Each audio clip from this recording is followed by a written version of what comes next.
Kurma. Pai thuno yaramsele. Benew aselnaw mawa मोनसे थाथारनांगौ नङा होमबा कुरमा? नंगौथ'। गुरलाब गुरथाबफोरा थाथारनांगौ बेनियावनो थाव मारिना लोंनांसिगोन। कुरमा थांख हरदो दे। दे हरदो।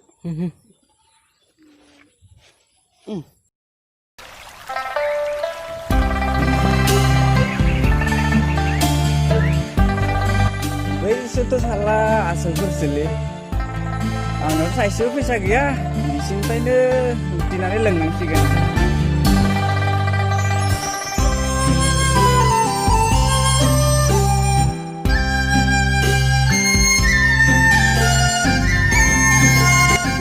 माथो आदा रामसोलाय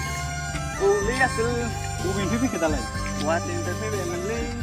दिनैगराव थाना सासे माथो बाजैखौ लाफानो हादों नोंलाय गैयालै आसोल जोंबायदि लेखा रोङि गोरिबनि फिसालाय अबाव मोननो बेबो नंगौ जायनि आदा बेगफोराव मा लाबोदों जेबो गैयालै आसोल जि गांनैल' दोङो गामसाखौ लाबोगोन र' थानाय बायदि गैयालै आसोल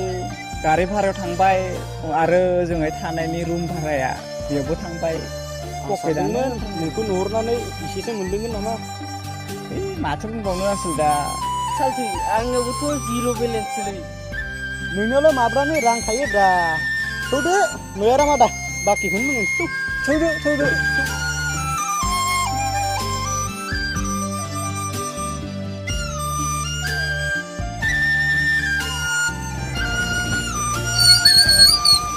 नयराम दखान माला फैनाय नोंलाय दा बावैसो फैदो र' नंगौ नामा बहा थांनोब्रा आसोल लोगोनि बार्थडे दङ र' दिनै बेयावनो थांना फैनि दे होमबा खालायदो जोंबो थांनि दे होमबा दे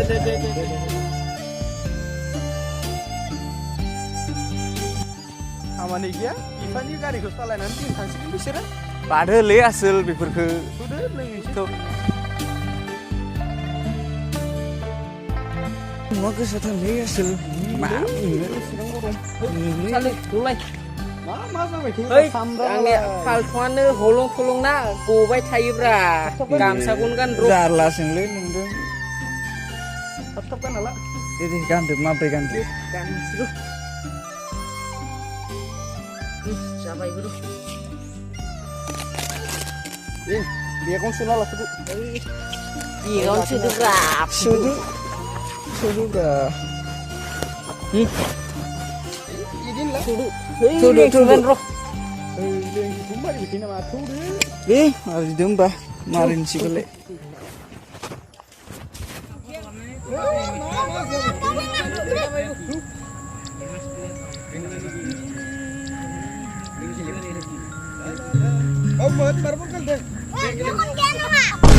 Camrampur.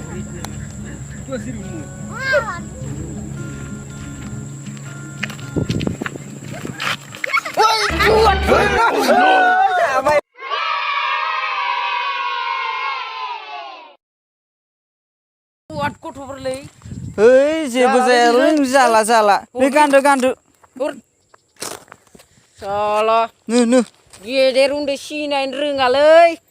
आजिखालि गथ'फोरा नोंलाय मानो मार्बलखौ जोथोना लानांगौब्रा गथ'फोरनिखौलाय आं मार्बल सार्बल नायाखैब्रा मोजां सिङाव नायना नायनांगौब्रा एसे मोजाङै नायनांगौ गानदो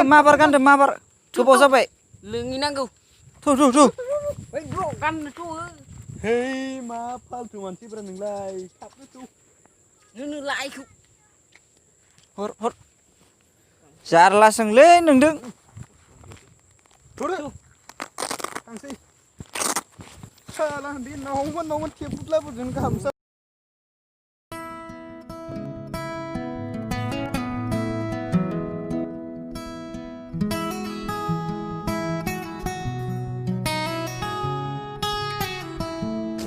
Madi gugur kesini naga jirang noerong banget दा बावैसोल'सो फैदों बिसोरखौ लोगो मोनबाय लामा ससेयाव बिसोरनो दहाय फैफाबाय नोंसोरा आगोलनिबो बाखि दंमोन ना jirang madarni zero balance apa gede gitu sini bang kayak sini kok adli turun balik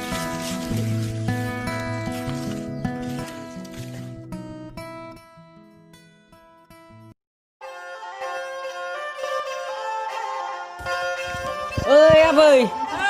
जौ दोंना गंसे लाबलाय दे आसोल खामफ्लाया बदो जिरायदो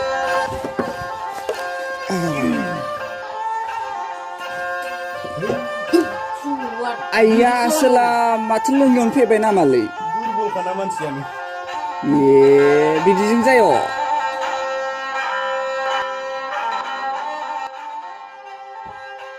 लोंदो आबौमोन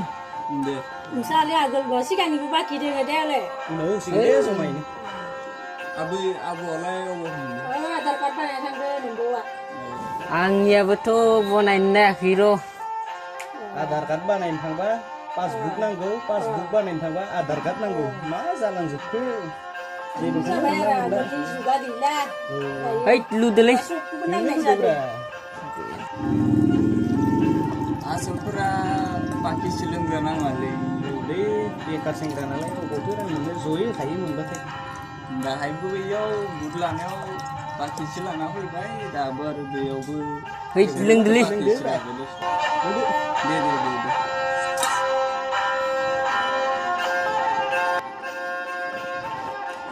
बारा मा आसोल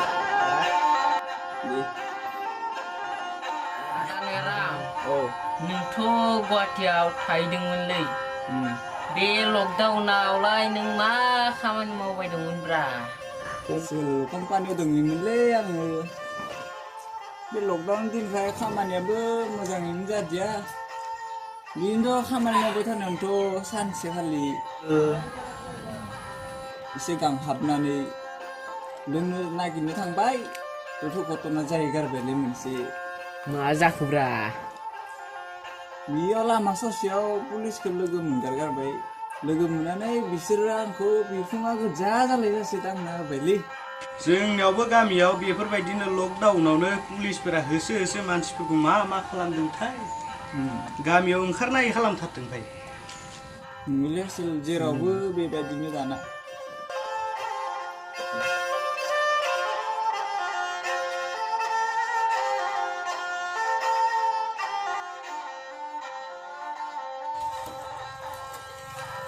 बाजै आदालाय अबाव थांदों आधार कार्ड बानायना थांदों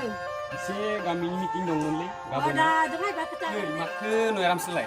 माब्लाथो मोनफैया अ आदा दा बावैसोल'सो मोनफैदोंमोन र' नोंसोर सानैयालाय अबावथो लोगो मोनलाय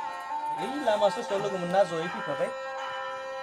नोंरांलाय मानोथो फैब्रबामोन मा बुंनो आदा लकडाउननि दिन खामानिफोराबो लकडाउननि थाखाय बन्द जाजोबना थाथ'बाय आरो जानाय लोंनायनिबो आंहा एसे गोब्राब जादोंमोन बेनि थाखायनो न'आव फैनाय जाथ'बाय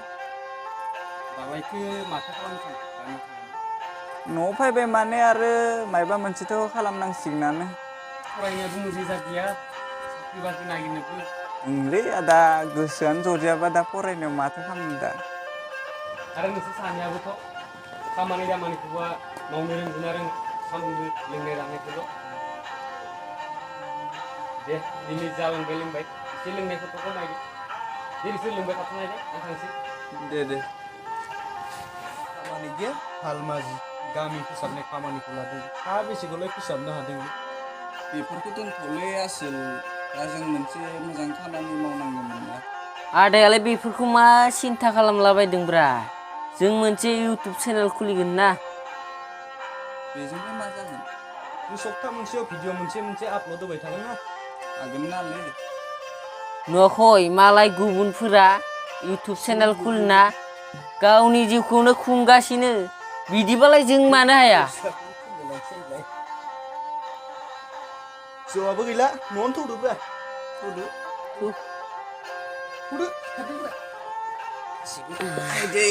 जथाबबाय थानानै आथिङानो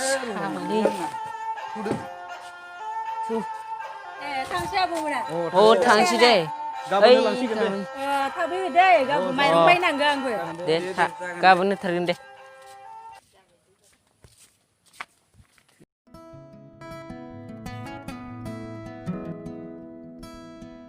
जासाबबायना आसा जाथाबबाय सेसलै मालै पाबजि प्लेयारफोर जाला सामफ्राम पाबजि गेम जानायनि गोदाव सोराव जालाबायदों नामा बादोलै बेफोरखौ बादो है दोनथ'लै बेफोरखौ आसोल र' मा आसोल जानायखोब्रासो दा जोंथ' भिडिअखौ बानायनो लादो औ ओमफ्रायथ' दा भिडिअनि दायित्वखौ सोरनो होगोन दा उनाव जागोन ना बेफोरो थौदो थांसै ए न'आनो मोनहैस्लाबाखै नोङो दे थौदो होमबा